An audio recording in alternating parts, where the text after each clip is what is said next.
السلام عليكم. تعالوا نعمل احلى مخبوزات احنا بنحبها وموفرة واقتصادية وكمان على قد الايد. هننزل في بولة بمعلقة كبيرة من السكر، معلقة كبيرة من الخميرة الفورية، رشة من الملح، كمان ربع كوباية من الزيت، ربع كوباية من السمنة البلدي او السمنة العادية، وكوباية من المية. هنقلبهم كويس جدا لحد لما ندوب السكر مع الخميرة، وهنسيبهم على جنب لمدة 10 دقايق. هننزل في بولة بحوالي كوبايتين ونص من الدقيق، وهنسيب نص كوباية كمان احتياطي في جنب على حسب الدقيق اللي احنا بنستخدمه. هننزل عليه برشة من الملح، وكمان معلقة صغيرة من البيكنج باودر. هننزل عليها بالسوائل واحنا بنعجن بالراحه جدا علشان العجينه ما يبقاش فيها عرق.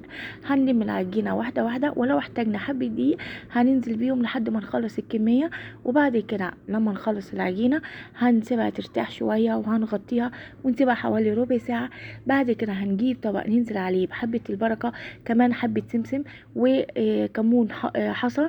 وفي الطبق التاني هننزل عليه بالجبنه الرومي المبشوره، وكمان لو حبينا جبنه شيدر. بعد كده هنجيب العجينه هنقسمها، وهننزل عليها برشه دقيق بسيطه جدا، وهنقطعها وهنخليها اسطوانات.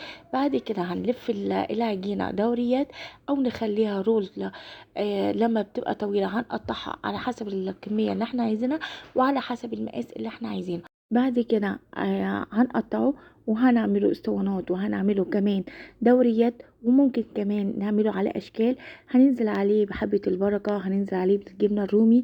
بعد كده ما نخلص الكمية، عملت لي بالظبط 4 صواني من الكمية دي. 3 كوبايات عملت لي 4 صواني بجد.